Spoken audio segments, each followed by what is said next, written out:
나 주의 말이다. 때가 오면 나는 이스라엘 모든 지파의 하나님이 되고 그들은 나의 백성이 될 것이다. 나 주가 말한다. 전쟁에서 죽지 않고 살아남은 백성이 광야에서 은혜를 입었다. 이스라엘이 자기의 안식처를 찾아 나섰을 때에 나 주가 먼 곳으로부터 와서 이스라엘에게 나타나 주었다. 나는 영원한 사랑으로 너를 사랑하였고 한결같은 사랑을 너에게 베푼다. 처녀 이스라엘아, 내가 너를 일으켜 세우겠으니 내가 다시 일어날 것이다. 너는 다시 너의 소구를 들고 흥에 겨워 춤을 추며 나오게 될 것이다. 내가 너로 다시 사마리아 산마다 포도원을 만들 수 있게 하겠다. 포도를 심은 사람이 그 열매를 따먹게 하겠다. 에브라임 산에서 파수꾼들이 어서 시온으로 올라가 주 우리의 하나님 앞으로 나아가자 하고 외치는 날이 반드시 올 것이다. 주간의 첫날 이른 새벽에 막달라 사람 마리아가 무덤에 가서 보니 무덤 어귀를 막은 돌이 이미 옮겨져 있었다. 그래서 그 여자는 시몬 베드로와 예수께서 사랑하시던 그 다른 제자에게 달려가서 말하였다. 누가 주님을 무덤에서 가져갔습니다. 어디에 두었는지 모르겠습니다. 베드로와 그 다른 제자가 나와서 무덤으로 갔다. 둘이 함께 뛰었는데 그 다른 제자가 베드로보다 빨리 달려서 먼저 무덤에 이르렀다. 그런데 그는 몸을 굽혀서 삼배가 놓여 있는 것을 보았으나 안으로 들어가지는 않았다. 시몬 베드로도 그를 뒤따라왔다. 그가 무덤 안으로 들어가 보니 삼배가 놓여 있었고 예수의 머리를 싸맸던 수건은 그 삼배와 함께 놓여 있지 않고 한 곳에 따로 개켜 있었다. 그제서야 먼저 무덤에 다다른 그 다른 제자도 들어가서 보고 믿었다. 아직도 그들은 예수께서 죽은 사람들 가운데서 반드시 살아나야 한다는 성경 말씀을 깨닫지 못하였다. 그래서 제자들은 자기들이 있던 곳으로 다시 돌아갔다. 그런데 마리아는 무덤 밖에서 서서 울고 있었다. 울다가 몸을 굽혀서 무덤 속을 들여다보니 흰 옷을 입은 천사 둘이 앉아 있었다. 한 천사는 예수의 시신이 놓여 있던 자리 머리맡에 있었고 다른 한 천사는 발치에 있었다. 천사들이 마리아에게 말하였다. 여자여, 왜 우느냐? 마리아가 대답하였다. 누가 우리 주님을 가져갔습니다. 어디에 두었는지 모르겠습니다. 이렇게 말하고 뒤로 돌아섰을 때 그 마리아는 예수께서 서 계신 것을 보았지만 그가 예수이신 줄은 알지 못하였다.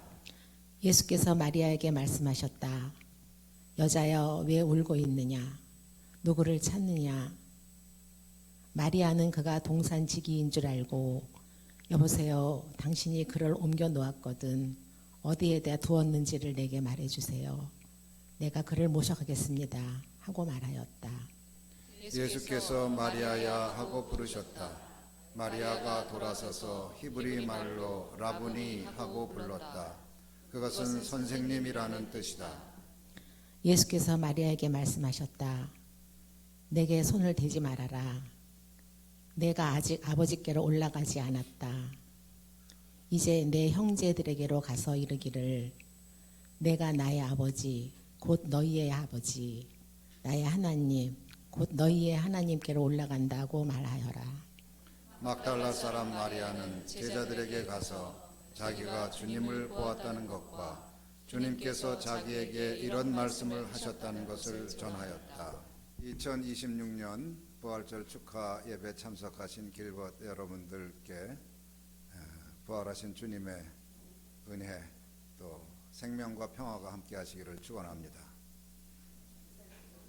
네, 감사합니다. 옆에 계신 우리 길버님과도 한번 좀 볼륨을 조금 작게 해도 될 것 같네요. 네.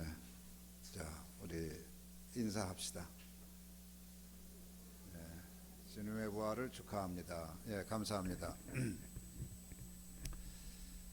오늘은 그 말씀을 성경 요한복음 20장 1절부터 18절 이 말씀을 중심으로 해서 이제 마리아의 부활 여행이라는 제목으로 말씀을 드리도록 하겠습니다. 오늘 본문은 마리아에게 초점이 맞춰져 있습니다. 중간에 제자들도 나오긴 하지만 최종적으로는 이제 마리아가 시리에 빠져 있다가 부활하신 예수님을 만나고 나서 새로운 삶을 시작하는 그런 이야기입니다. 이제 한 여자가 이른 새벽에 무덤으로 갑니다. 한번 상상해 보세요. 이른 새벽에 한 여자가 그 무덤으로 간다. 쉽게 볼 수 있는 평범한 일상의 행동은 아닙니다.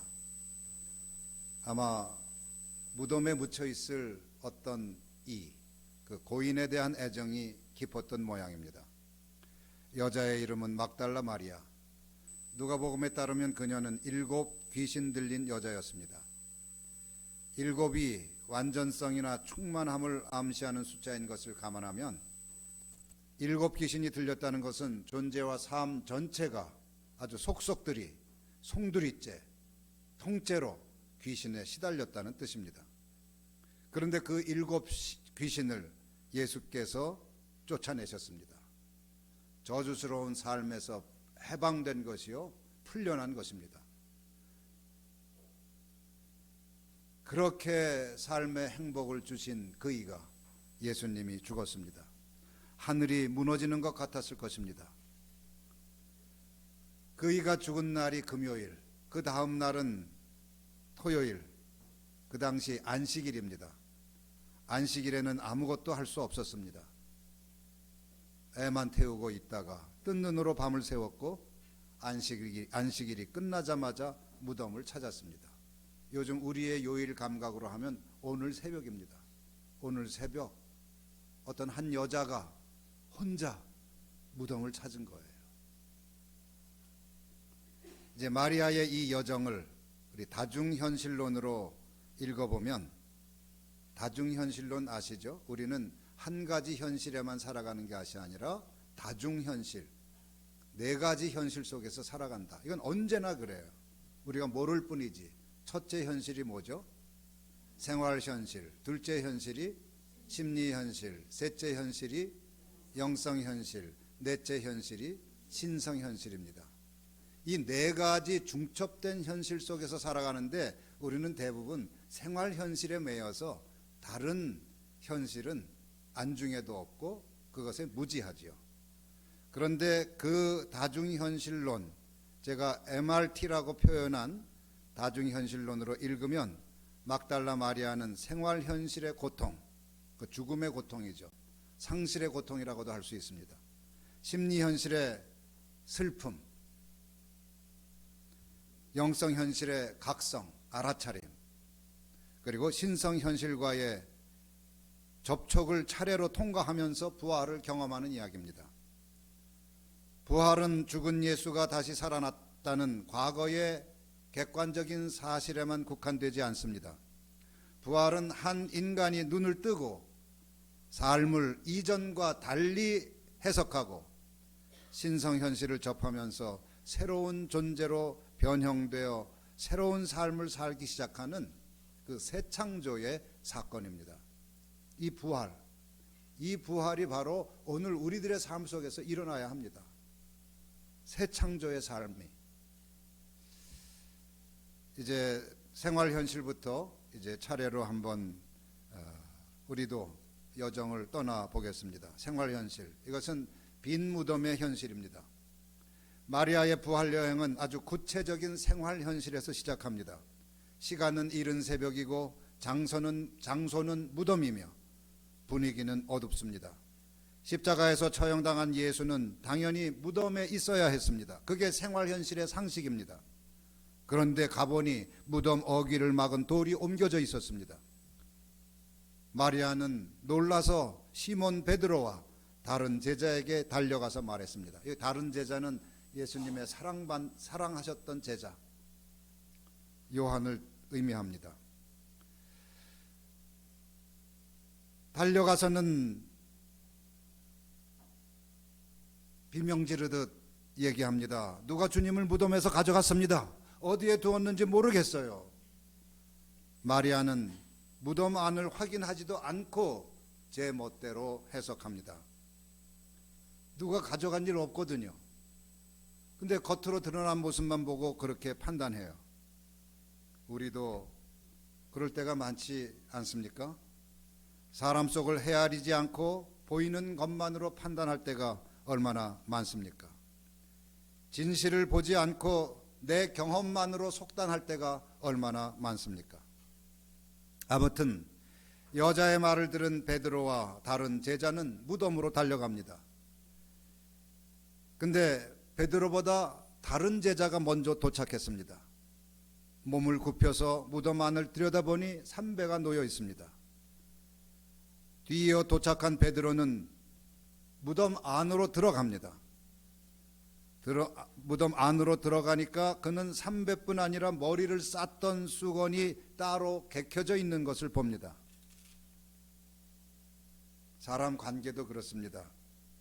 상대의 내면으로 들어갈수록 더 많은 진실이 보입니다. 그렇게 우리는 들어가도록 애써야 돼요. 자, 아무튼 이 제자들은 그런 것을 보면서 예수께서 부활하셨음을 깨닫지 못합니다. 비상한 일이 일어났다는 표징은 분명히 있습니다. 돌이 옮겨져 있었습니다. 시신이 사라졌습니다. 삼배와 수건은, 시신을 쌌던 삼배와 수건은 그대로 남아 있습니다. 그런데 이런 표징을 보고도 부활이 일어났음을 상상하지 못합니다. 결국 베드로와 다른 제자는 무덤에 왔고 그 안으로 들어가 보고 나서도, 그리고 비상한 표징을 보고 나서도 부활을 깨닫지 못하고 과거의 일상으로 회귀합니다. 돌아갑니다. 우리도 마찬가지가 아닐까요? 우리의 생활 현실에도 부활의 표징이 넉넉히 스며 있는데, 다시 말해서 완전히 새로운 삶의 가능성이 이미 흐르고 있고 이미 싹트고 있는데 그것을 알아보지 못한 채 어제와 같은 해석, 어제와 같은 판단을 반복하면서 그 새로운 삶의 가능성이 싹트고 있는 것을 헤아리지도 못하고 살지도 못하는 것이 아닐까요?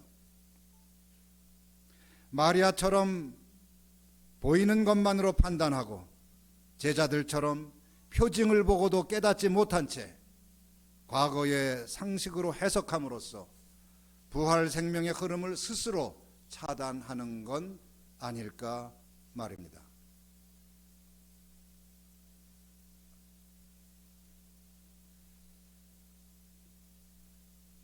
이게 우리를 심리 현실의 영향임을 알게 합니다. 이제 마리아와 제자들은 빈 무덤이 부활의 표징임을 깨닫지 못합니다. 과거의 프레임에 갇혀 있기 때문입니다. 그저 빈 무덤은 부활을 의미하는 것이 아니라 시신의 도난을 의미할 뿐입니다. 이런 해석은 상실감을 더욱 깊게 합니다. 상실감이 크면 희망 회로가 닫히고 절망 회로가 돌기 시작합니다.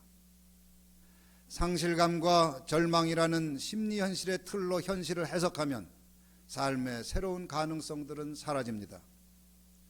그래서 베드로와 다른 제자가 무덤을 확인하고 돌아간 뒤에도 마리아는 무덤 밖에서 우웁니다. 삶의 새로운 가능성이 보이지 않기 때문입니다. 울고 울고 울고.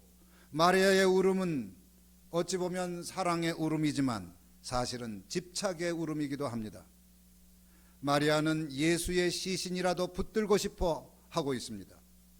부활하신 주님을 찾는 것이 아니라 부활에 대한 예고를 기억하고 비상한 상황을 보면, 비상한 표징을 보면 예수께서 부활하셨구나라고 짐작하고 거기에 생각이 미쳤어야 하는데 그러지 못하고 과거의 방식으로 존재하던 예수만 찾고 있습니다. 그래서 무덤을 떠나지 못하고 있습니다. 마리아는 울다가 몸을 굽혀 무덤 속을 들여다봅니다. 사소해 보이지만 아주 매우 중요한 전환입니다. 추측으로 형성된 심리 현실에서 벗어나는 순간이기 때문입니다. 그러자 마리아는 무덤 속에서 무엇을 보았을까요? 천사를 봅니다.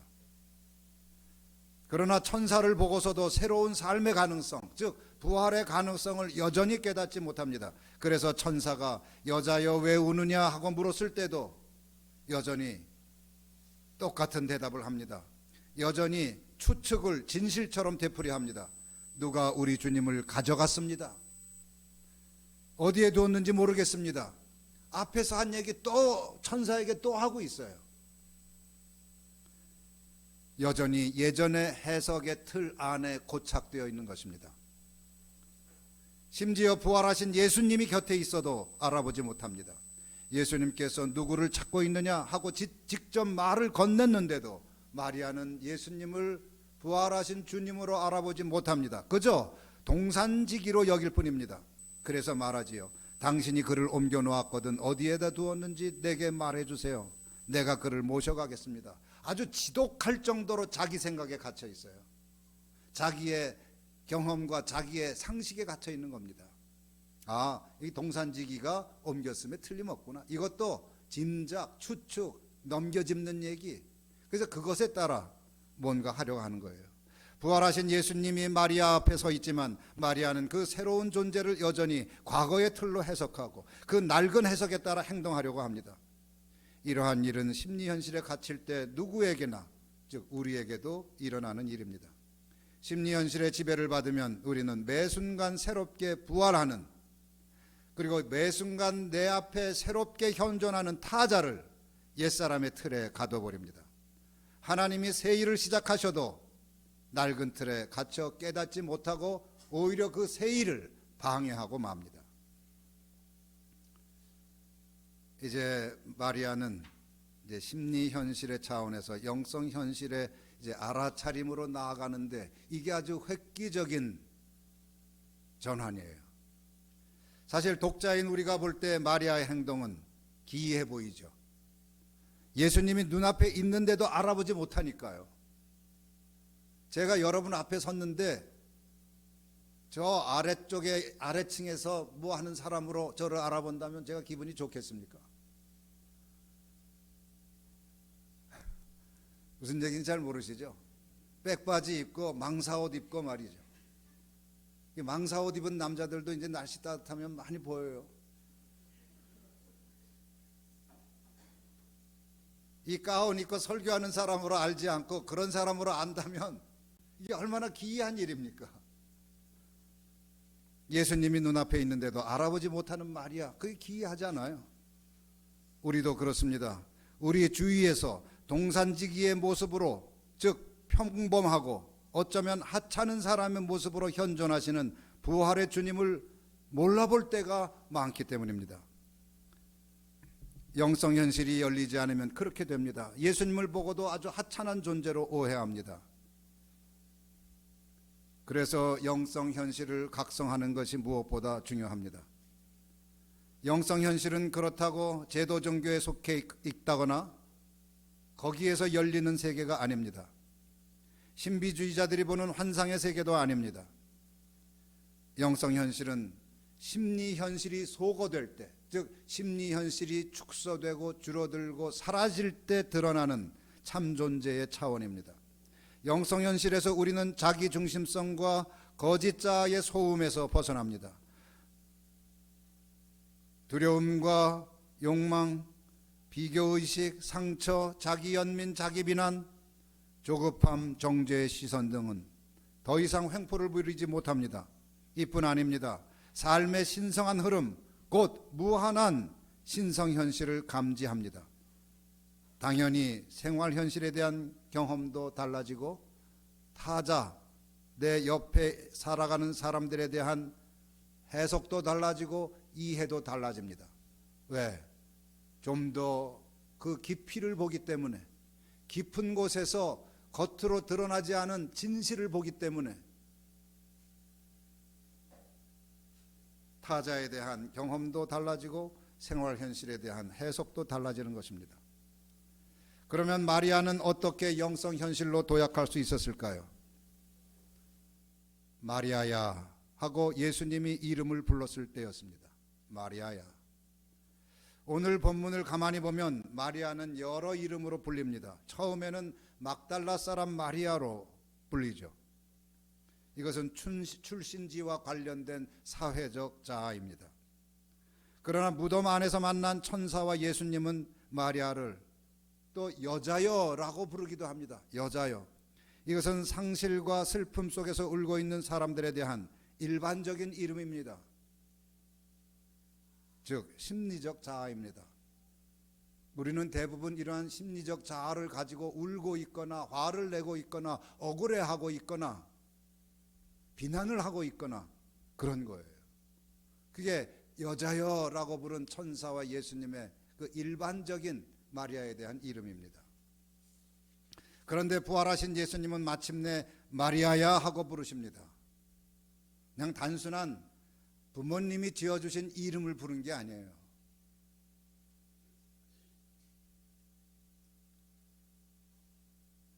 제가 만약에 이런 설교를 하거나 강의를 할 때 사람들은 행복을 원하는 법입니다. 사람들은 누구나 행복하게 살기를 원해요. 이런 얘기를 들을 때 하고 제가 아무개 이현숙 길보님 행복하기를 바라십니까? 대답 안 하셔도 돼요. 겁내지 마시고. 근데 그럼 갑자기 일반적으로 사람들은 그렇지 그냥 일반적으로 듣던 게 아무개야 그러면 갑자기 확 정신이 나는 거예요. 그래? 그럼 내가 행복을 바라나? 행복하게 살았나?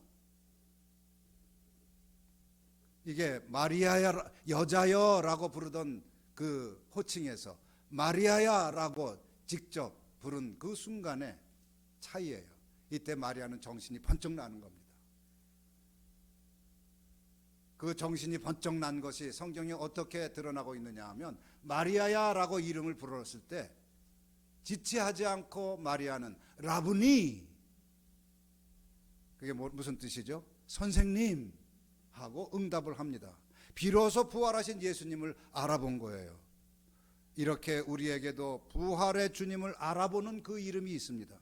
그게 바로 영적 자아입니다. 그것을 우리는 참자라고도 하죠. 진짜 자기. 주님은 이 이름을 부르십니다.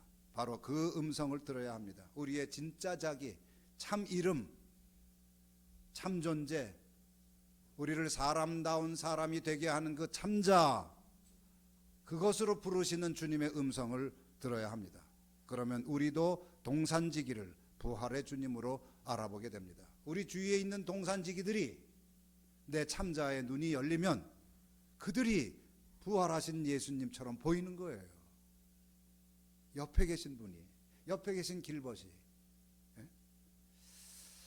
이제 마지막으로 이제 마리아가 부활하신 예수님을 알아봤습니다. 이제 자기의 참자의 이름이 불리는 것을 듣고 부활하신 예수님을 알아봤어요.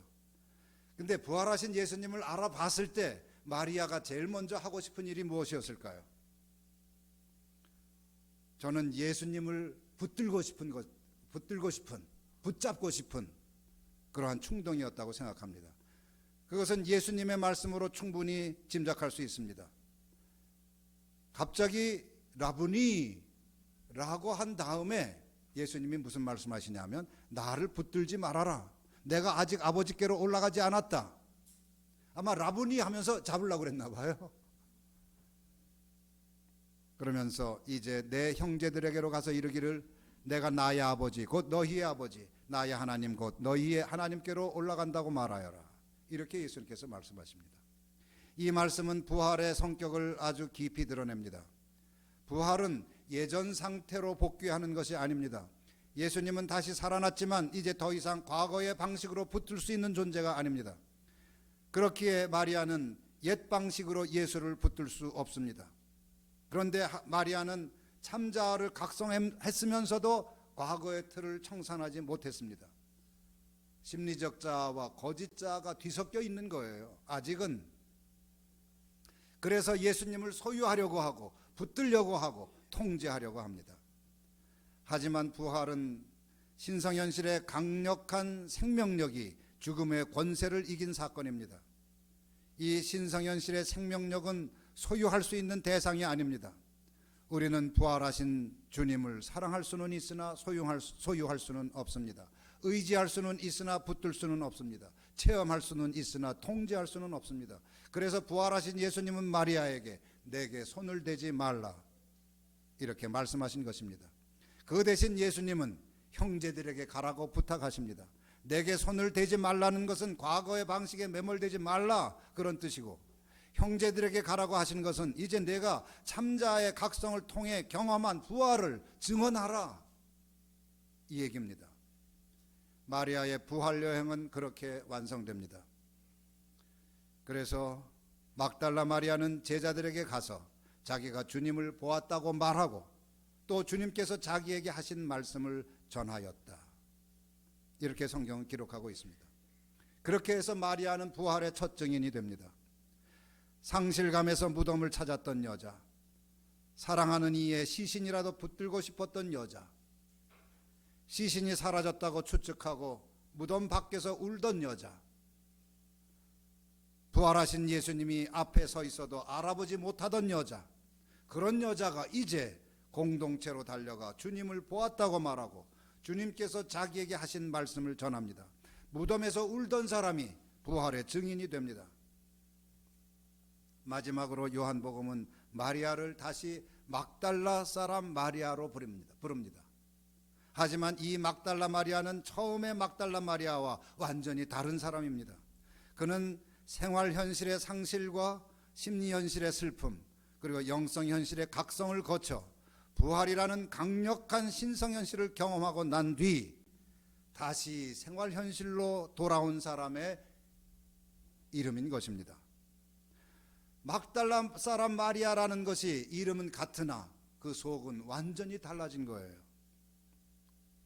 이제 그는 더 이상 무덤을 찾는 여자도 아니며 시신에 집착하는 여자도 아닙니다.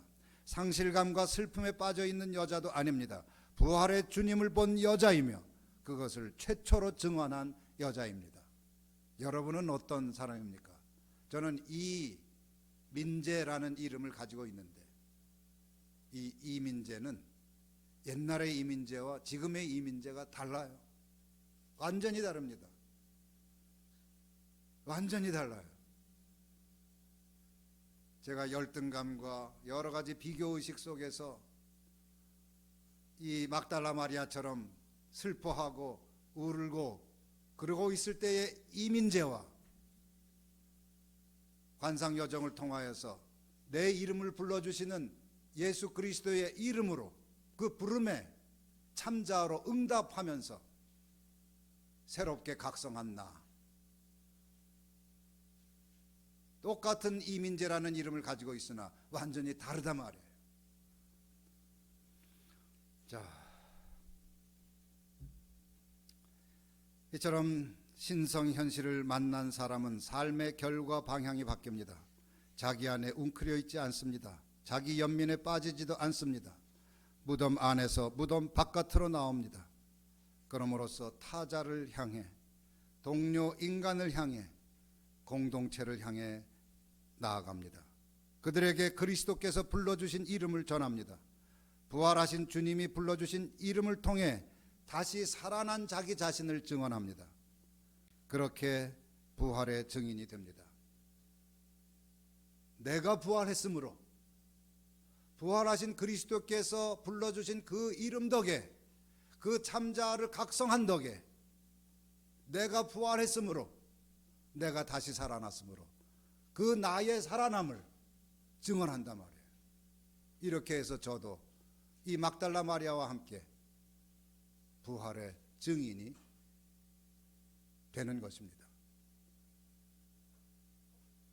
여러분도 이렇게 부활의 증인이 되어서 여러분의 부활의 여행을 완성하시기를 축원합니다. 기도합시다.